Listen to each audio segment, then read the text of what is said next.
I'm Katie Mann, and welcome to the Hearts Afire Podcast. This Saturday, November 13th, marks World Kindness Day, a global day that promotes the importance of being kind to each other, to yourself, and to the world. And during this time of division, it's essential to take a moment to pause, reflect on kindness, and discuss how it's so needed today. Before we get to our discussion, I'd like to remind you that whether you're watching this episode live or listening to it on a podcast, make sure to never miss an episode by clicking the subscribe button now. We appreciate your support of the Hearts Afire Podcast. Now on today's discussion with our guest, Sister Grace Augustine Canevari. For those of you who don't know her, Sister Grace previously ministered at St. Luke's School and now ministers at St. Francis de Chantal School. Welcome, Sister Grace, and thank you for joining us today on the Hearts Afire Podcast. Thank you, Katie, for inviting me to share my thoughts about kindness on this day of kindness. I'm sure it was the theme of kindness that led me to say yes to your invitation, because I hope that my saying yes helped you to find someone for the podcast and eased some of your work. Well, I appreciate that. And so, as I previously mentioned, today's topic is all about kindness. And when I first thought about this topic and when I was thinking, who would be the perfect guest to be on today, I immediately thought of you. For anybody who knows you at your ministry, the sisters, when everybody thinks about Sister Grace Augustine, they think of she is one of the kindest and nicest people that we know. So Thank Sister you. Grace, you're welcome. It's true. So Sister Grace, can you share with our listeners what is the importance of kindness? Well, as I said, I've enjoyed and benefited from all of the podcasts. And since I'm not too computer savvy, you had to be very kind to set me up here in Blauvelt. Thank you. Many ideas have come to my mind when I started preparing for this podcast. About a month ago, a songwriter, Brian Dirksen, I hope I said his name correctly, was quoted in our Sunday Gospel Reflections. Brian sang, "It's time for the kingdom of God to be revealed." I think we can reveal God's kingdom by our acts of kindness. The Gospels tell us that Jesus said, we don't have to worry about being first, we should become last and become of service to others. I believe that people are not unkind, are not kind, not because they're mean. I think it's because they're not conscious. I think we fail to see the times we can be kind when they're right in front of our eyes. Why? I can be preoccupied with my own thoughts, my own work, my own need to get such and such a thing done, that I don't notice that someone needs a little bit of help right there. There are countless other reasons, I'm sure. To me, kindness involves three parts. It's not just sending a donation to the organization I favor or to the people in need. I think it involves first listening when someone needs to talk. Taking the time to listen, not to solve the problem, makes the person realize they're special. I must admit I don't always do this. My mind is looking ahead to what else am I going to do today? What has to be done before I leave this particular place? What has to be done before the evening? But I think it's very important that I have to remind myself to listen intently when the person is talking. Another aspect of kindness is to be of service.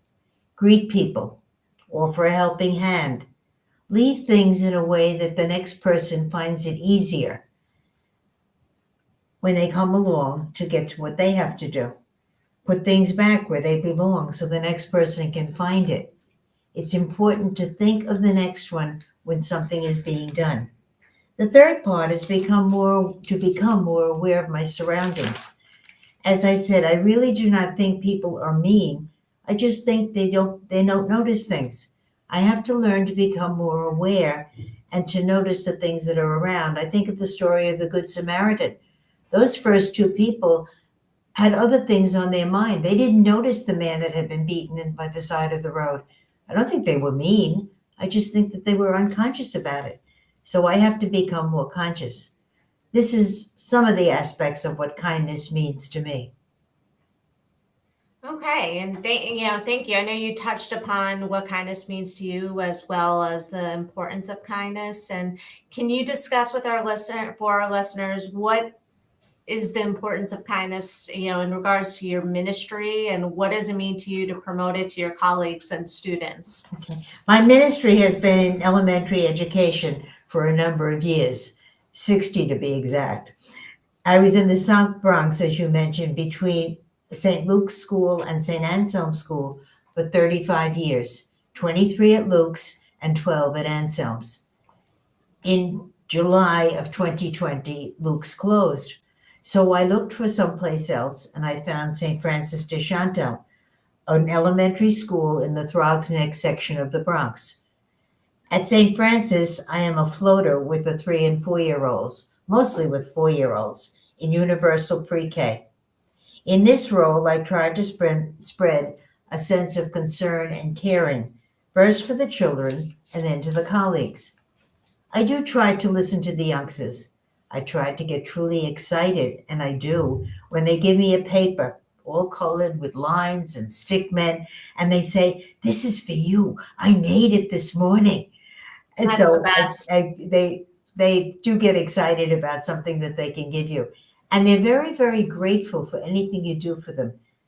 I also try to show them how to do things, how to open their milk containers or the muffin pack or the lunch containers.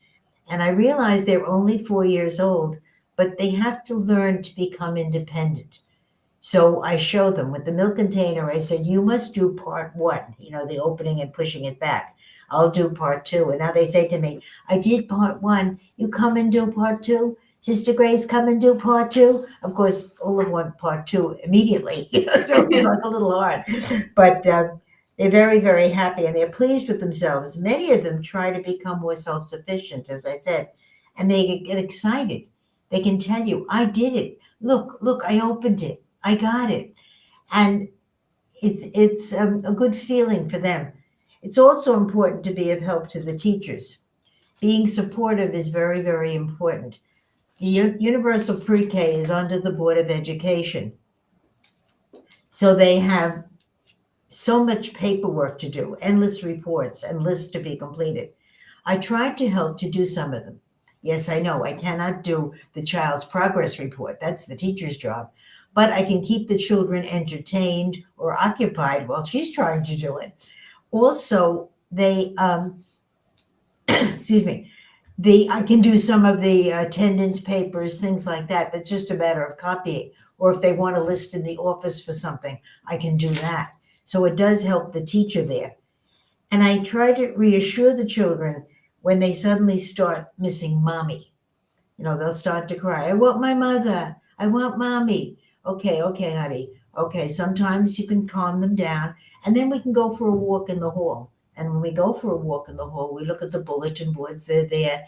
And they also have crayons painted on the wall. So we stop and look and, "What color is this?" And they tell me, "I don't like that color." Okay, the next one.